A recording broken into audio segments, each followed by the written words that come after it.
Whether new shooter, longtime gun owner, or even police officer or soldier, your handgun needs a Crimson Trace laser sight or light. Get the confidence and reliability you need to protect family, home, and country. Crimson Trace. Lock and load. It's time to load up on some intellectual ammunition with Tom Gresham's Gun Talk. It doesn't matter if you learn to shoot with Daniel Boone or you're brand new. You're welcome here. This is the original national talk show about guns, and Tom Gresham is your guide through the maze of ballistics and politics. So grab your phone and call in right now. 866-825-5486 or just dial 1-TOM-TALK-GUN. Now, here's Tom. I'm a gun owner. Your views, advice, and questions are the driving force of Gun Talk. You know, I don't think that guns are scary things. Visit us online at www.guntalk.com. Call Tom now at 866-TALK-GUN, 866-825-5486. Let us know what you think about the gun-related issues of the day. Now, back to Gun Talk. I'm looking at this story. U.S. Department of Agriculture seeks the commercial acquisition of submachine guns in .40 caliber Smith & Wesson. So USDA, that's the Agriculture Department, is wanting submachine guns. Perfectly understandable. I have seen the movie The Attack of the Killer Tomatoes. So, I mean, come on. Food and drug guys, agriculture guys, they need protection from these killer tomatoes. Understandable completely. Who could possibly have a problem with that? You ever thought about becoming a gunsmith? Want to know what's involved with that? We'll get to that in just a second here. I got a couple of calls we need to get to. Ray is on line 3 out of Amarillo, Texas. Ray, your wife bought you a Kimber Solo. Nice wife. Yeah, I told her not to get it, and she said, you can't tell me what to do. So what's going on? When I bought it in the manual with it, it says they listed about 4 different brands of premium ammo. Mm-hmm.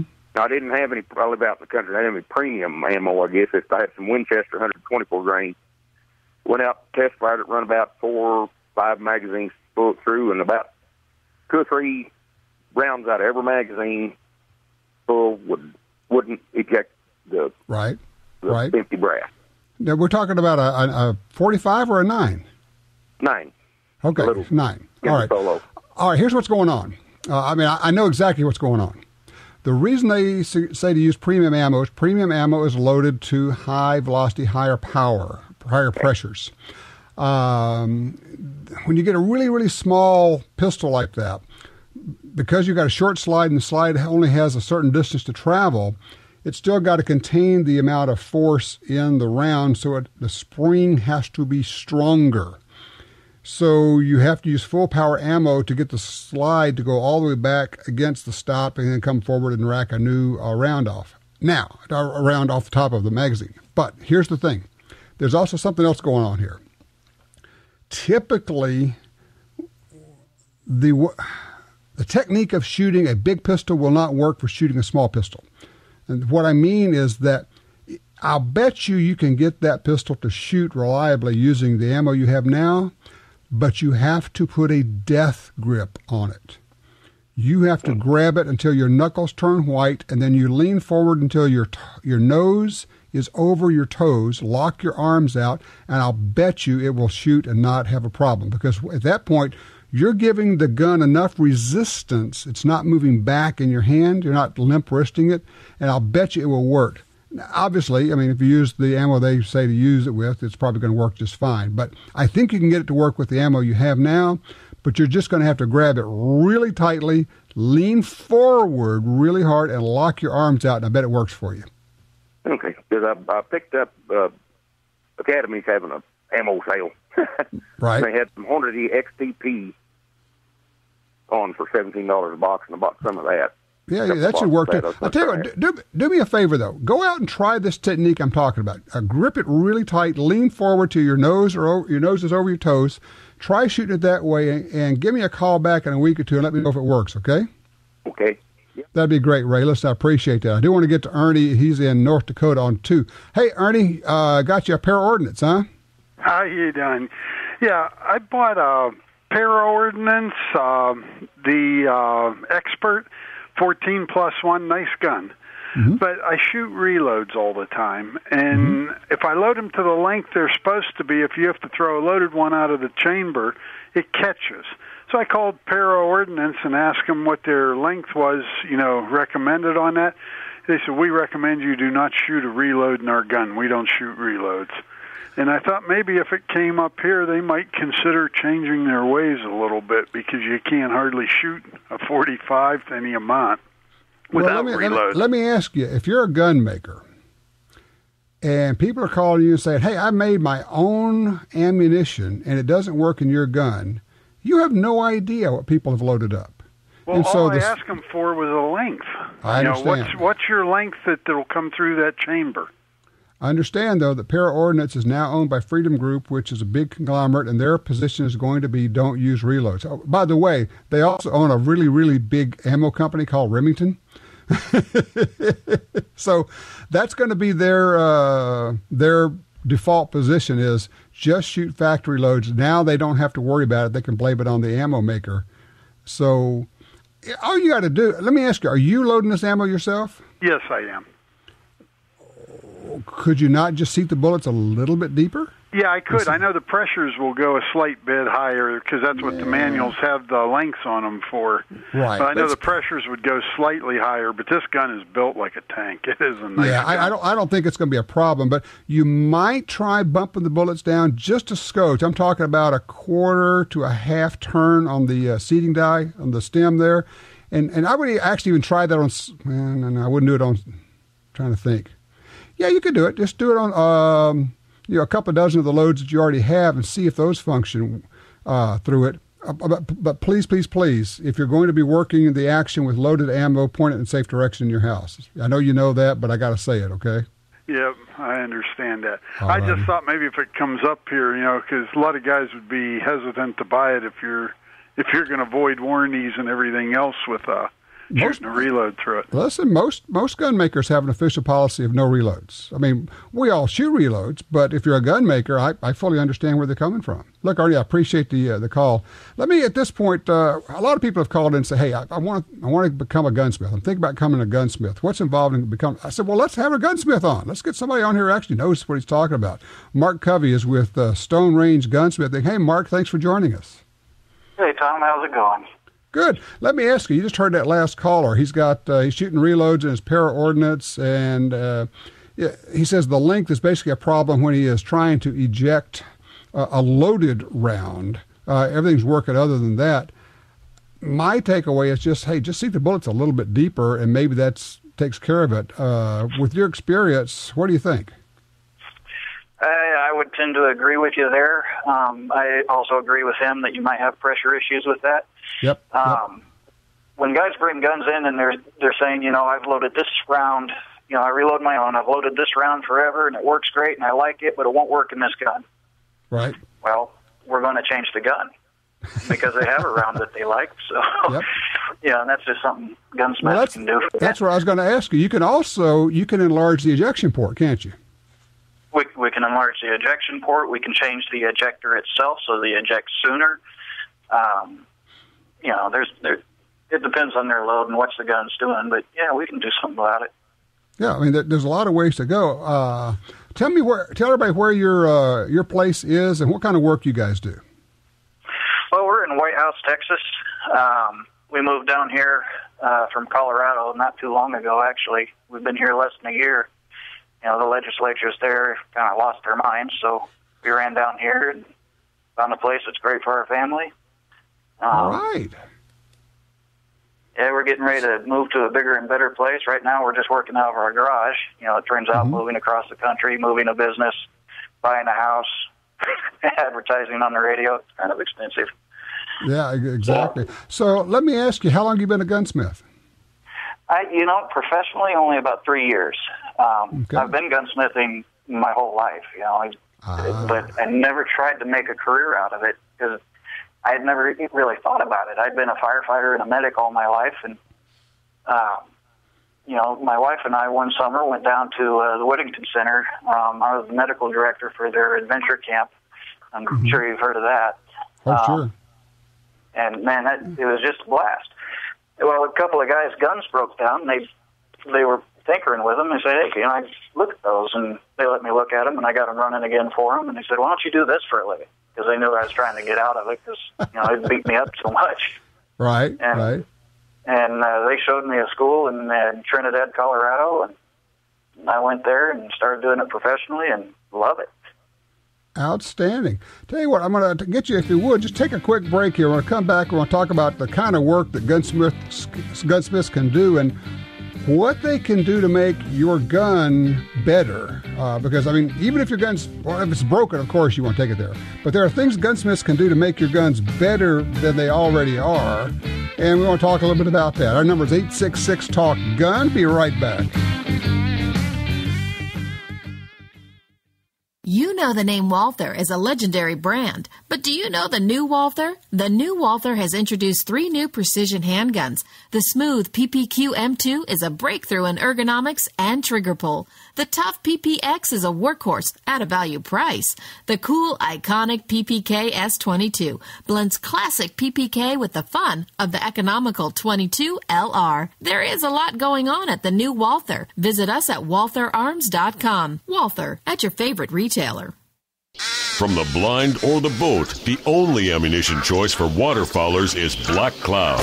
Federal Premium Ammunition uses cutting-edge technology, combining flight stopper steel with premium steel for the ultimate in waterfowl patterns. Black Cloud uses the flight control wad, getting shot to the target faster with increased energy, devastating on ducks and geese. Black Cloud. Drop ducks like rain.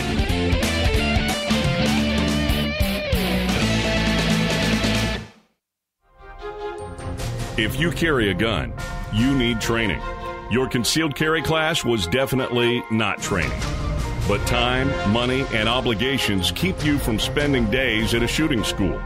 The trusted folks at Gun Talk can help. Concealed Carry 1, our DVD featuring the VADA Group, covers what gun, what holster, how to carry, where to wear your gun, and much more. Visit shopguntalk.com. That's shopguntalk.com. Look, this really is life and death. Learn how to stay aware, how to get away, and how to fight if you must. At shopguntalk.com, you can get the 2 DVD set, including Fighting with the 1911 with Tiger McKee. No matter what gun you carry, this vital training info can save your life. Learn the draw, the stance, reloading, vital gear from Gun Talk. That's shopguntalk.com. shopguntalk.com. Hi, this is Doug Koenig, professional shooter and winner of over 60 national and world championships. If you shoot an AR, you need to be running the new Sharps Reliabolt. This bolt is amazing. The Reliabolt was fired 7,500 consecutive times by an independent test facility, jam-free. If you need the peace of mind and safety of not worrying about a jam, then buy the Sharps Reliabolt. Sharps Reliabolt is available at srcarms.com and tell them Doug sent you. You may be a new shooter, a longtime gun owner, or even a police officer or soldier. No personal defense handgun is fully equipped without a Crimson Trace laser sight or light. Get the confidence and reliability you need to protect family, home, and country. Call 800-442-2406 or visit crimsontrace.com for a free copy of our new laser training video, The Laser's Edge, Crimson Trace.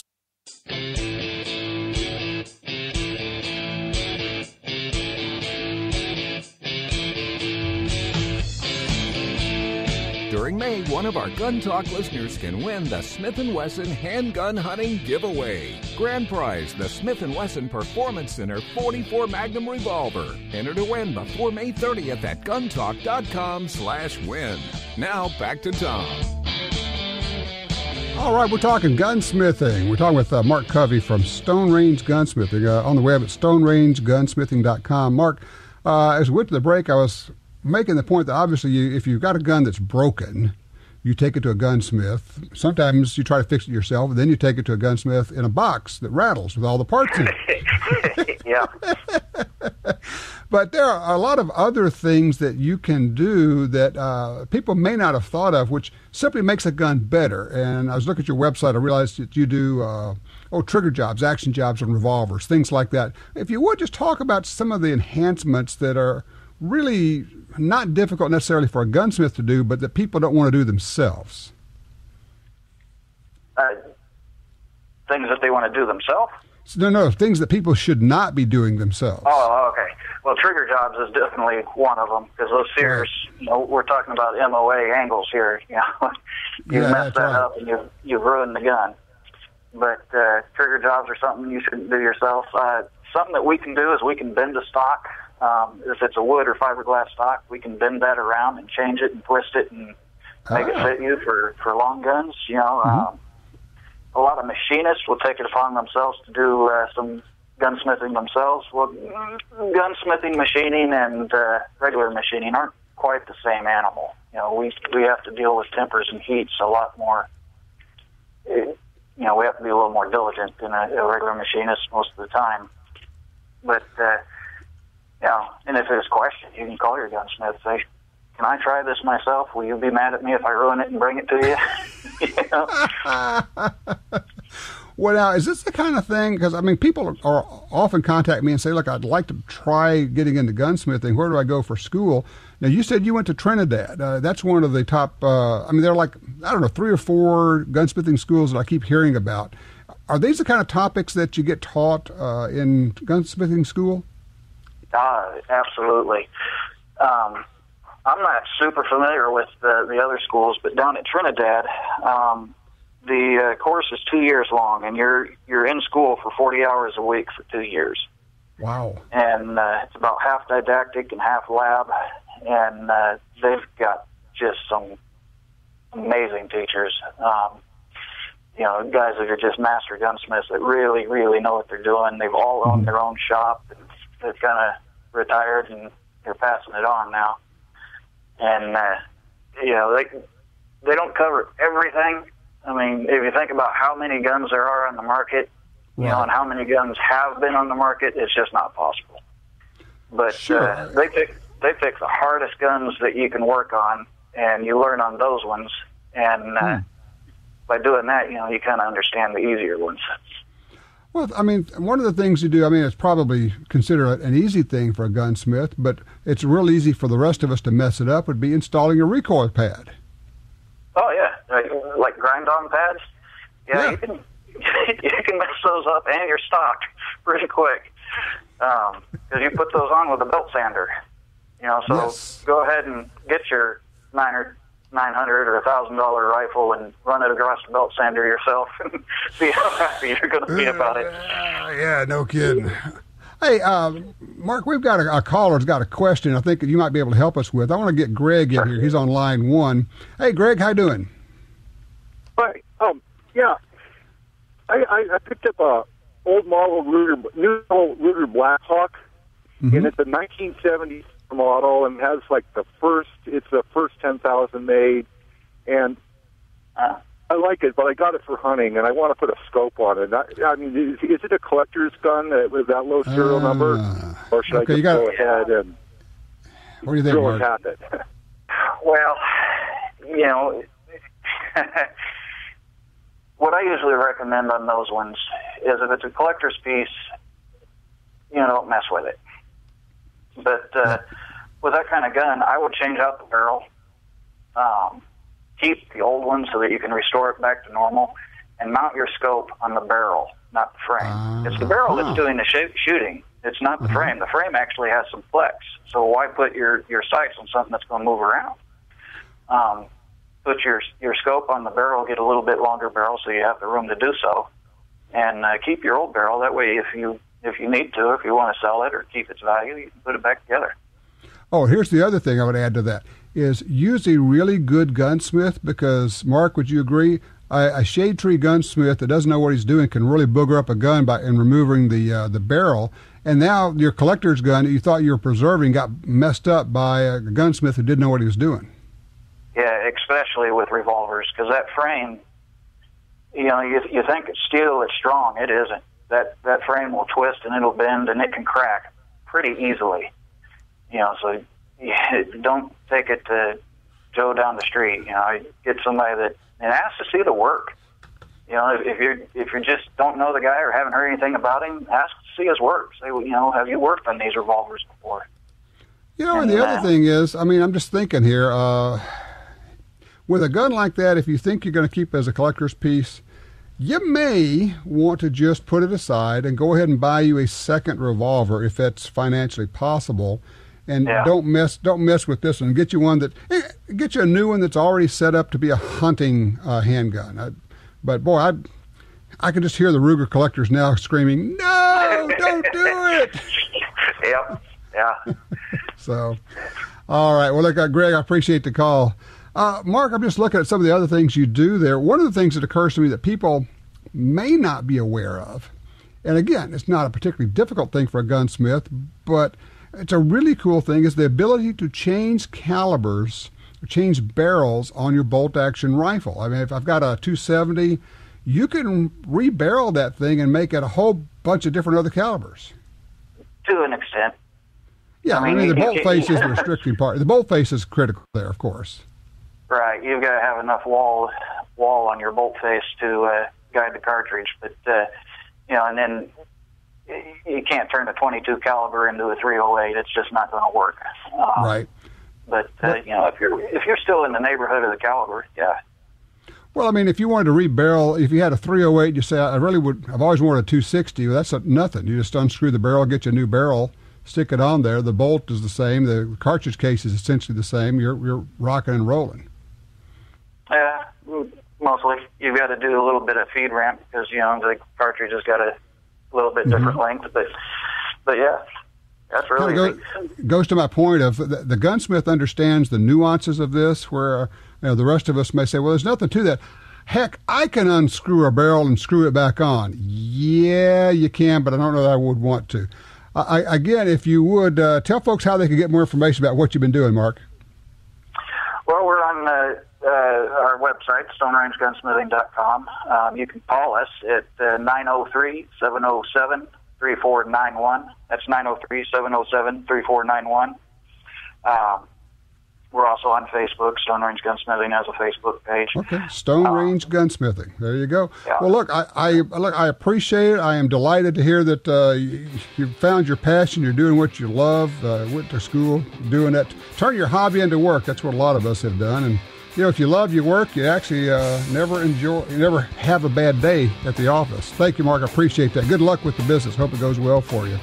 All right, when we come back, pawn shop purchases. You ever bought a gun at a pawn shop? How'd that go for you? Don't go anywhere, Byron. We're going to get to you. 866-TALK-GUNS. One of Talker Magazine's 100 most important radio talk show hosts in America. You're listening to Gun Talk, heard every week at this time on great radio stations across America. Stay tuned. Gun Talk is coming right back.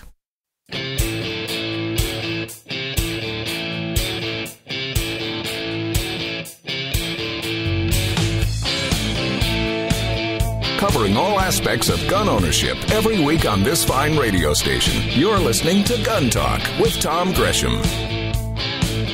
All right, back with you. 866-TALK-GUNS, or actually Talk Gun, singular. 866-TALK-GUN will get you in here. You can also shoot me an email, tom@guntalk.com. Over on Twitter, I'm at Gun Talk. We have a conversation going on there. Feel free to post a note there, and I'll take a look. And if you got a question, maybe we'll throw it out there. See what we can, a lot of times I don't know the answers, believe it or not. Well, my wife would believe it. But you can ask a question. If I don't know, we'll ask everybody else. We have like thousands of researchers, as in you, the listeners out there. So just give us a holler, 866-TALK-GUN. Line 2, Byron is with us out of Memphis, Tennessee. Pawn shops, eh, Byron? Yeah, I've been buying at pawn shops for about 30 years now. Yeah. One in Memphis. I like older guns, so can go in there and kind of search around and see what he's got. What have you been able to find? Well, Winchester 94 and 22 Magnum. I picked up a Ruger 1022 Target stainless steel, Model 29 no dash nickel. Wow! And recently, I got a S&W Model 25 that was used in the 1980s by the Memphis Police Department. The TAC team used them. That's interesting. Well, how are the prices when you buy from a pawn shop? Are they any better or about the same as you'd pay any other place? Yeah, they've got a little more working room, and plus, over at American Loan, you can put them in the layaway, 10% down and 10% a month. So yeah, which I guess is nice for my budget. Yeah, a lot of pawn shops can do that. Can work financing for you too. So you just got to watch the interest rates. Make sure you're aware of what's going on there. Very interesting, though. I had not thought about talking about pawn shops before, but I think it's a great idea. And just appreciate the call. Here's my question. Have any of you bought guns at pawn shops before, and how did that go for you? Any issues there, or any good reports? 866-TALK-GUN. Patrick's on line 1 in Shreveport, Louisiana. Hey, Patrick. Hey, Tom. Enjoy your show. I've got a question. It probably relates more to gunsmithing, but regarding, have you had any experience with using ultrasonic gun cleaners for handguns? And if so, the big question is it safe to use a tritium night sights and immerse them in ultrasonic hand cleaning solution for cleaning and lubrication? Right. Ultrasonic solution is basically it's a solvent you put in the tank, and then you've got this ultrasonic thing that bombards it, and essentially it's almost like it vibrates everything. I just went to Trijicon's website and looking up what they say about their night sights. And it's interesting. They say immersing sights for an extended period of time in solvents may loosen some adhesive bonds. Sights can be cleaned with water by simply using a damp cloth followed by wiping with a dry cloth. It sounds to me like they're saying don't do it. And I would probably go along with that. I would drop the frame in. Wouldn't worry about that one. But I'm thinking that for a slide that has night sights on it, I would probably just use a solvent on the slide itself, but not drop the whole thing into a tank with ultrasonic cleaner and vibrate the devil out of it. Well, thanks a lot. That makes good sense. And I just didn't want to take a chance on running a set of night sights. I appreciate it. Yeah. No kidding. Those things are expensive. So no, that's what I think. What I do, I would use it on the frame, but the slide that has the night sights on it, I would probably just clean that out. And we have gun cleaner scrubbers, and even people use brake cleaner. And I'm going to say this. I know everybody probably knows this, but just in case, if you're using an aerosol gun solvent, brake cleaner, anything like that, degreaser, please put on some protective goggles or shooting glasses or something, because that stuff sprays all over. It splashes, and that's some nasty stuff you do not want to get in your eyes. Just kind of a heads up for everybody out there. In fact, there's a lot of stuff we do around guns that not necessarily are shooting that we need to be wearing glasses for. If you are a reloader, anytime you're doing priming, you need to be wearing protective glasses. All you have to do is have one primer pop, and that thing sprays little pieces of metal out, and if you're unlucky, one of them hits you in the eye. So anytime that you're doing any kind of priming as a reloader, you need to be wearing protective glasses. Just a heads up there. Line 4, John's with us in north central Arkansas. Hello, John. You got some fouling? Hi, I'm good. I'm sorry? You say you got some barrel fouling. All right, go ahead. I had a problem with a couple of rifles that were shooting excellent, and then all of a sudden they went berserk on me, and I tried everything, the scopes, the mounts, the whole routine. Right. Went to a gunsmith. He said probably has some copper fouling going on. So I took one of them, and I got some Barnes, what is it, CK10 or something like that. Right. CR10. Cleaned it out for 6 hours, still got blue patches. Went to the range, fired it twice. It just stacked 2 bullets, and then it went berserk again. How do you keep these newer rifles from doing that?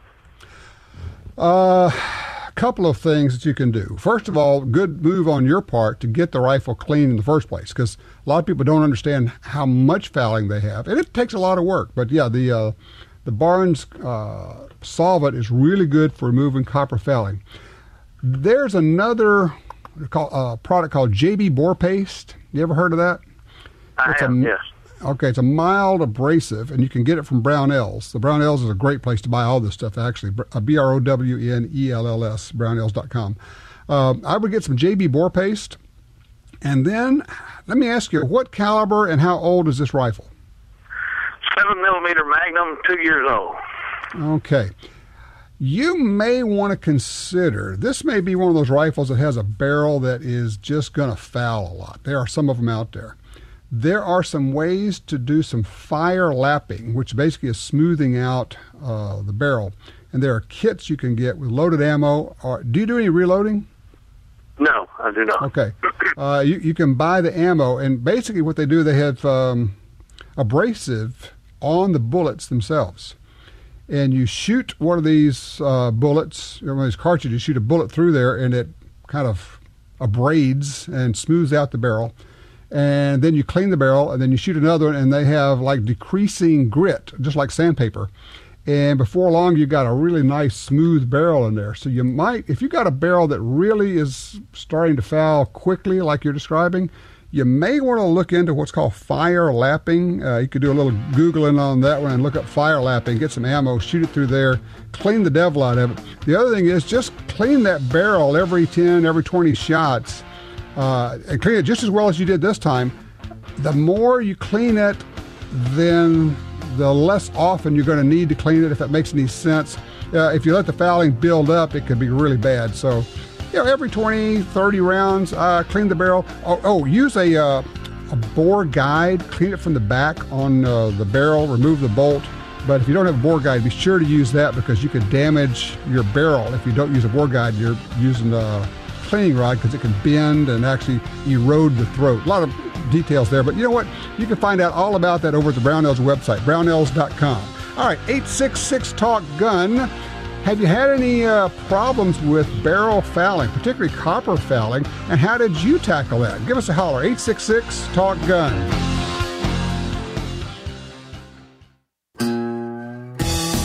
In the field or on the range, you need a trigger you can trust.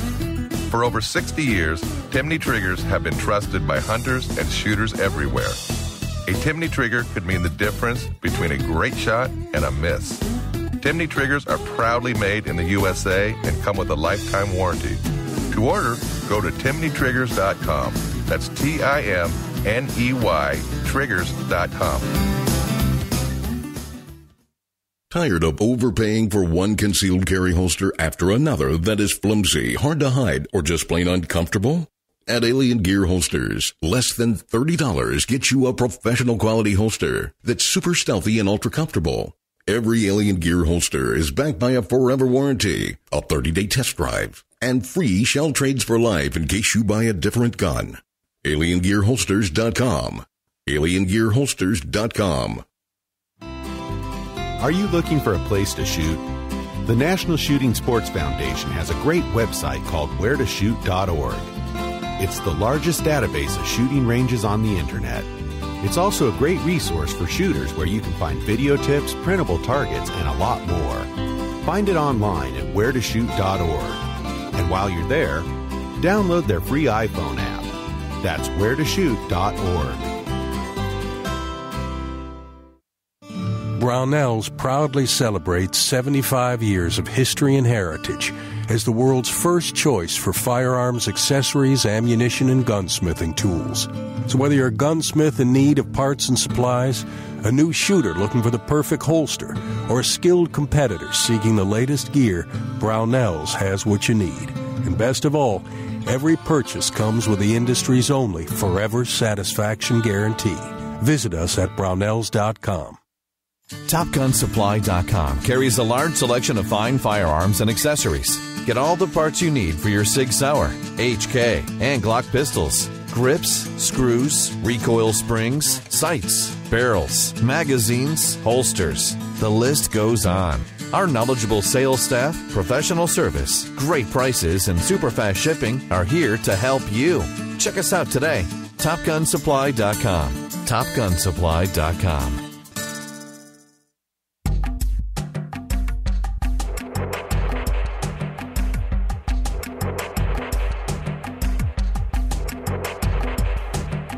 Gun Talk encourages you to support the local sporting goods store, gun stores, ATV dealers, and other local businesses in your area who advertise on this station and Gun Talk. Only together can we protect our rights. You're listening to Tom Gresham's Gun Talk. I'm just looking at an article online at the Macomb Daily. There's a very anti-gun editorial, but the comments are excellent. One by W. Feather, 1942, probably White Feather, which is maybe a reference to Carlos Hathcock, if you know that story. But he makes the point, he says, because you got this anti-gun whiner talking about, accidents, and he says the NRA is not for gun safety because it doesn't push for gun control legislation. And this commenter, this guy should be like president of a chapter of the Gun Talk Truth Squad. This commenter is saying, let's see, 1930s, 112 million people in the U.S. and 3,000 plus deaths due to accidental firearms discharge. In 2011, there are 3 times as many people, almost 308 million people, but only 857 deaths due to accidental firearms discharge. 107 of them were children. This is according to the CDC and the Census Bureau. It says, just amazing how since the 1930s, the number of gun owners has increased 50%. Guns owned by law-abiding gun owners has risen 65%, yet the number of accidental deaths has dropped by 73%. Yeah, the whole gun control, gun ban crowd overlooks our successes. And how did all this happen? Because we are the gun safety experts. We are the people who have more than 50,000 certified firearms instructors who teach real gun safety. Gun bans are not gun safety. Gun control is not gun safety. Background checks are not gun safety. Waiting periods are not gun safety. Safety is gun safety. How do you handle a gun? How do you store a gun safely? How do you keep a gun away from unauthorized access? That's gun safety. That's what we teach. That's what we do. That's who we are. We, gun owners, are the gun safety experts. Simple as that. All right, Lauren's on line 2 in Mountain View, Arkansas. Lauren, positive feedback on pawn shops, huh? Yes, sir. This is Lauren Murphy. I'm in Arkansas, but when I was in the Navy in Jacksonville, Florida in 85 to 88, a lot of the guys would play with guns, out in the sand dunes and stuff like that. And you could go to the pawn shops, would walk right in there at that time and buy a rifle or shotgun or something and turn right around and walk right out on the city street with this thing in your hand. And I always thought that was funny, that you'd be right downtown Jacksonville, line of pawn shops, taxis, traffic, people, and you're walking out of this thing with this gun in your hand, playing with it, waving with it, but not pointing at nobody, but... Sure. And I always thought that was funny. But, yeah, you could walk right in, hand them money, dicker on the price, and other than the paperwork. And that was 85, 88. Now I'm sure that there would be some sort of waiting period or paperwork, Well, actually it's easier now because you've got the instant background check. They just call it in, and usually in 2-3 minutes you're done. It's a done deal. You still walk out with it. Now, you probably want to put it in a case or something because if you start walking around on the street waving a gun around, people will call the police because we got a lot of nervous ninnies around these days, even though no issues happened back then. But, look, I appreciate that. You're talking about pawn shops, and thank you for that call. Herman is in Mansfield, Louisiana on 1. Hey, Herman, you got a deal at a pawn shop? I consider the deal of a lifetime. I walked in. I was buying a Sega shotgun that I wanted, but as I was walking around waiting for them to get it fitted out, I came across a 1903 Springfield, and they thought it was just someone had sporterized. Okay. But it was an NRA model. Oh. Yes. And I got it for less than $500. You dog, you. Hey, it does shoot great. The key there is to know what you're doing and know the guns you're looking at and know something about them so that when you see one, you recognize that it's a deal, or at least you're in a good position to negotiate because, the previous caller was talking about dickering on the price, and that's part of the fun for everybody. And Herman, I appreciate that call. Part of the fun is the negotiation, the back and forth, and see what kind of a deal you can get.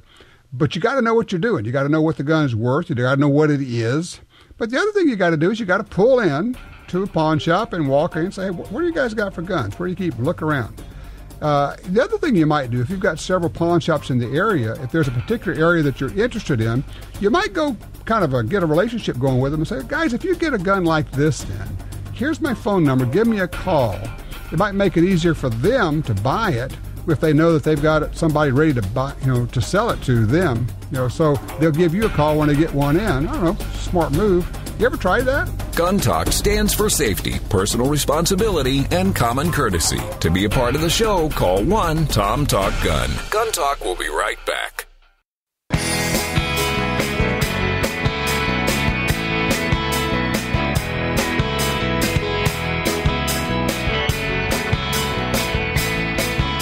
Hey, in just a few minutes, we're going to have Professor Dr. Stephen Halbrook. He has argued cases before the Supreme Court and won them, Second Amendment cases, written a bunch of books about gun rights. One of them should be on every one of your bookshelves out there. It's That Every Man Be Armed. It is kind of a go-to reference on the Second Amendment. But he's got a new book out. It's fascinating. Gun Control in the Third Reich. And no, it's not what you think. It's actually a very scholarly piece. I started reading it a couple of days ago, and I couldn't put it down. It's amazing. But we'll have Dr. Halbrook on here, and that's going to be cool because this is a guy who is an absolute giant in Second Amendment scholarship. So I'm excited about that. Very, very cool. All right, let's see. Line 4, Dick's with us, Wasilla, Alaska. Hello, Dick. Hello, Tom. How are you doing? I'm good. What's up? Listen to that gentleman that had the para ordinance and was having a problem with his reloads. A couple of things you might want to check is, one is you're using a taper seating die, and if he's using one with a roll crimp, that will give him problems. Right, I know what you're talking about, but here's the issue he's having. It's not that he's got any kind of malfunctions when he's shooting. The only problem he's having is that when he is trying to eject an unfired shell, a loaded cartridge that's in the chamber, it hangs up and it won't come out because the bullets are seated, he says, to the actual overall length that there's a spec for the cartridge, but the ejection port's a little too small. And so he was saying, Para's telling him, well, basically we don't approve the use of reloads. But I don't think it's a problem if his ammo is not functioning. It's that the bullets are seated out so long that a loaded round actually kind of hits the ejection port and doesn't come out. I mean, that was my understanding anyway. His other problem could be whether or not whose information he's using for that particular bullet. That bullet that's true. May have a wide met plate, and if it's seated to a maximum, it may be catching in the lands. Yep. Good point. He might do very well to check the manufacturer, the bullet manufacturer, and get their information for the correct seating depth. Excellent point, Dick. I had not thought of that, but you're right. That's why you need to have more than one loading manual available. Thank you, sir. Appreciate that. By the way, I had an issue 3 or 4 days ago. I was trying some ammo, and some of Double Tap's really good ammo. They're hard-cast bullets, but I put them into a semi-automatic magazine, and they were hanging up in there, and they were seated far enough out, and you got a lot of lead exposed, and it's a big me-plat, like Dick is talking about, which is the big flat part on the front of the bullet, and they wouldn't feed in the magazine. So I said, okay, forget that. But it brings me back to reminding you, even when you're buying expensive self-defense ammo, be sure to shoot some of it in your gun to make sure it functions. I know you're thinking, that stuff's $1 a round. That stuff's $2 a round. Yes, I know. But if it doesn't feed, when you're in a self-defense situation, when you're having to protect your life, you would actually pay more than $2 at that point to know and to make sure that you had ammo that functioned. So when you switch to new ammo, before you take it out on a hog hunt, you use it for self-defense, you carry it for protection against critters, 4-legged or 2-legged, make sure that it works. Take it to the range and shoot it. Shoot at least 2 magazines worth through your gun to make sure that everything functions. It feeds out of the mag, it ejects, it does what it's supposed to do, it feeds.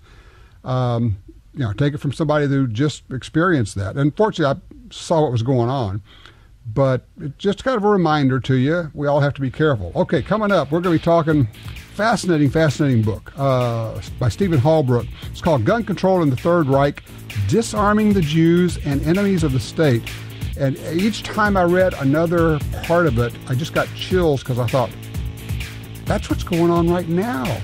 That's what they said then is what we're hearing right now. You do not want to miss this one. This is huge. No black helicopters here, just the facts about gun rights and gun ownership. This is Gun Talk.